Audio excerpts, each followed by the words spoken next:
आज के इस वीडियो के अंतर्गत देखिए कक्षा 10 का विषय विज्ञान का अध्याय 13 हमारा पर्यावरण से इस वीडियो में हम प्रश्न समझेंगे। तो आज का हमारा प्रश्न है कि पाइतंत्र किसे कहते हैं और पाइतंत्र कितने प्रकार का होता है या पाइतंत्र के घटक बताइए। तो इस प्रश्न का आंसर बहुत ही सरल और सिंपल भाषा में देखेंगे। तो चलिए इसकी परिभाषा पढ़ के समझते हैं कि पाइतंत्र क्या है। ठीक है, तो देखिए कि किसी क्षेत्र के सभी जीव तथा वातावरण के अजैव घटक संयुक्त रूप से पाइतंत्र कहलाते हैं। तो पाइतंत्र हम किसे कहेंगे, तो किसी क्षेत्र के सभी जीव। ठीक है, सभी जीव में आपके जैसे कि पशु पक्षी कीड़े मकोड़े मनुष्य ये सभी आ गए, तथा वातावरण के अजैव घटक। वातावरण के अजैव घटक कौन से है, जैसे कि तालाब झील सूर्य की रोशनी हवा पानी, ये क्या है वातावरण के अजैव घटक। संयुक्त का मतलब है कि समूह या मिलकर। ठीक है, इसी को हम क्या कहेंगे, पाइतंत्र कहेंगे। ठीक है, एक जो समूह है, ठीक है, जो मिलजुल कर रह रहे हैं वही क्या है वास्तव में पाइतंत्र। जैसे कि एक गांव है, एक गांव में 10 15 20 25 कितने ही घर हैं। ठीक है, उन घर में कौन रह रहे हैं, लोग। वो एक परिवार की भांति रह रहे हैं और पूरा ठीक है जितने भी एक घर है, ठीक है, वो मिलकर एक क्या बना रहे हैं, गांव बना रहे हैं। या एक गांव मिलकर क्या बन रहा है, आपका एक शहर बन रहा है। ठीक है, और शहर से सिटी बन रही है। ठीक है, इस तरह से जो मिलजुल कर रह रहे हैं और एक कोई जैसे कि अब गांव, ठीक है, गांव कैसे बना बताइए, गांव कैसे बना आपका, घर से। किससे बना, घर। और घर किससे बना, लोग से। लोग कैसे बने, मिलकर एक परिवार की भांति।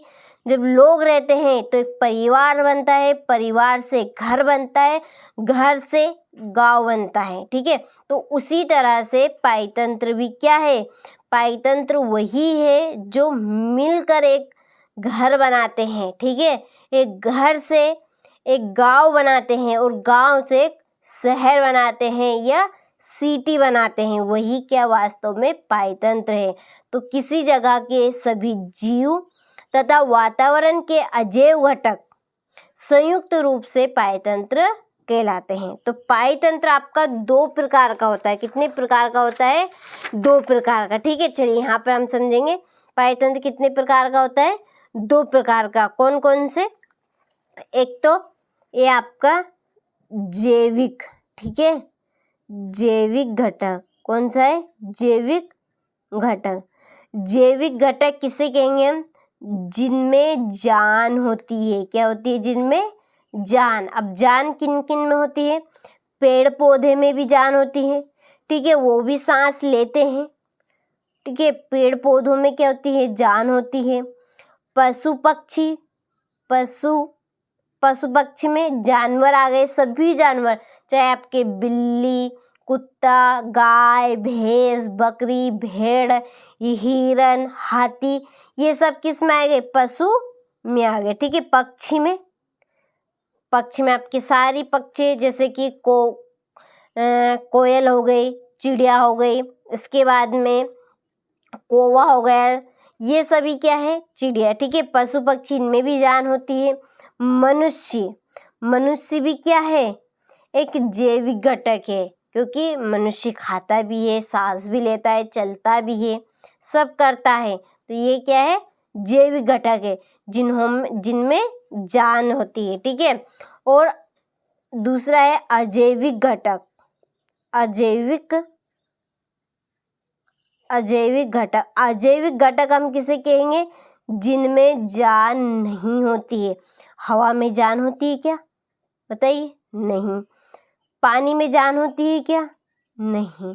अब जो मैं इस पेन से लिख रही हूँ, पेन, इसमें जान है क्या, नहीं। जो कॉफी में लिख रही हूँ यानी कि किताब में जान होती है क्या, नहीं। तो जिनमें जान नहीं होती है वो क्या है, अजैविक घटक। और जिनमें जान होती है वो क्या है, जैविक घटक। देखिए, इससे भी आपकी एक परिभाषा निकल कर आ रही है कि जैविक घटक और अजैविक घटक, ठीक है, जैविक घटक और अजैविक घटक सम्मिलित रूप से पायतंत्र कहलाते हैं। ठीक है, मैंने कहा देखिए वातावरण में पेड़ पौधे भी रहेंगे, पशु पक्षी भी रहेंगे, हवा भी रहेगा, पानी भी रहेगा, पेन किताब सब रहेंगे, तो ये एक पायतंत्र बनाते हैं। क्या बनाते हैं? एक पायतंत्र, और एक दूसरे की मदद करते हैं। अब देखिए ये पेन ने मदद करी मुझे लिखने में, किताब ने मदद करी लिखने में उस पे। ठीक है, तो ये किसी न किसी रूप में मदद कर रहे हैं एक दूसरे से। अब देखिए पेड़ पौधों को हवा मिलेगी तभी जाकर तो वो सांस लेंगे। ठीक है, और पेड़ पौधों से हमें शुद्ध हवा मिलती है। पशु पक्षियों को भी हवा की भी जरूरत है, पेड़ पौधों की भी जरूरत है कि पशु क्या घास फूस खाते हैं। ठीक है, और जो पक्षी होते हैं उनका रहने का स्थान क्या है? पेड़ पौधे ही है। तो ये वातावरण में किसी न किसी रूप में एक दूसरे की मदद करते हैं। जैसे मनुष्य को हवा भी, पानी भी, ठीक है, रहने के लिए मकान, उसकी जरूरत लकड़ी कहाँ से मिलती है? पेड़ पौधों से। तो किसी न किसी रूप में सभी एक दूसरे की मदद करते हैं। मनुष्य जानवरों की मदद करते हैं। ठीक है, जो जानवर है वो मनुष्य पर ही निर्धारित रहते हैं। तो किसी न किसी रूप में ये एक दूसरे की मदद करते हैं, और यही क्या है वास्तव में? पायतंत्र है, जो एक समूह के रूप में रह रहे हैं, जो भी किसके अंदर? प्रकृति के अंदर। ठीक है, तो ये दो प्रकार के होते हैं, जैविक घटक और अजैविक घटक। देखिए इसकी दूसरी परिभाषा आपकी निकल कर आ रही है कि जैविक घटक, ठीक है, जैविक घटक और अजैविक घटक। क्या है?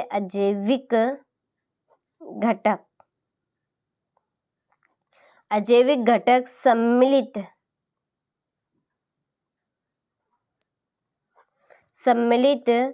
रूप से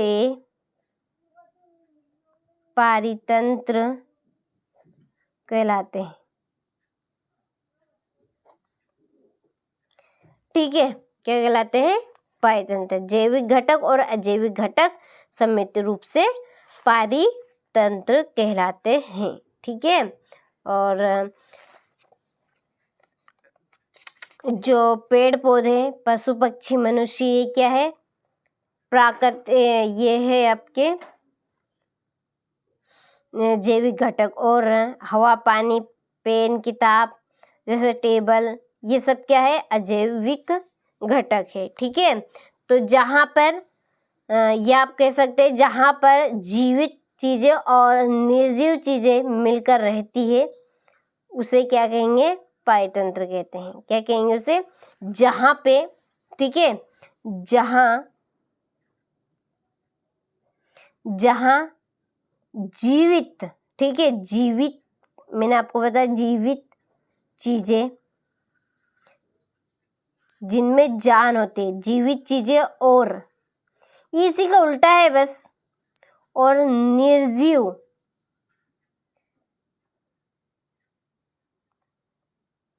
निर्जीव चीजें मिलकर, ठीक है, मिलकर रहती है पायतंत्र कहते हैं। उसे क्या कहेंगे? पायतंत्र कहेंगे। ठीक है, ये बस यहाँ पर जैविक घटक और अजैविक घटक बोल दिया, उसकी जगह पे यहाँ पे मैं लिख दिया है जीवित चीजें और निर्जीव चीजें।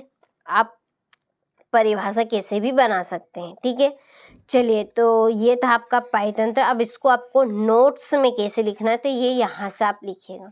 ठीक है, इस तरह से पायतंत्र किसे कहेंगे? तो ये इसकी परिभाषा आपकी बनेगी, किसी क्षेत्र के सभी जीव तथा वातावरण के अजैव घटक संयुक्त रूप से पायतंत्र कहलाते हैं।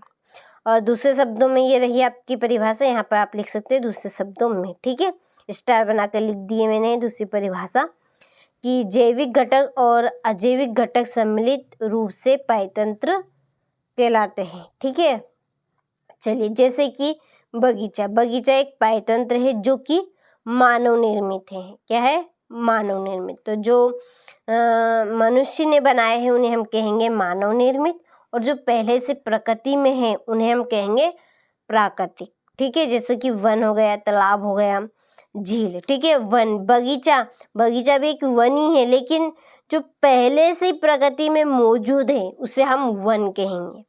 ठीक है, तालाब, झील, ये क्या है? प्राकृतिक पायतंत्र। अब इसके दो घटक होते हैं, मैंने आपको पहले ही समझा दिया। दो घटक कौन कौन से हैं? जैविक घटक और अजैविक घटक। और जैविक घटक और अजैविक घटक हम डिटेल से आने वाले वीडियो में पढ़ेंगे। ठीक है, तो जब तक आप इस चैप्टर को अच्छे से कंप्लीट करें कि पायतंत्र किसे कहते हैं और ये कितने प्रकार का होता है। ठीक है, तो ये हो गया आज का आपका प्रश्न, पायतंत्र किसे कहते हैं, इसके घटक बताइए। अच्छे से स्क्रीनशॉट लेकर अपनी नोटबुक में अच्छे से नोट करें। ठीक है, चलिए मिलते हैं आपसे अगले वीडियो में इसके अगले प्रश्न के साथ।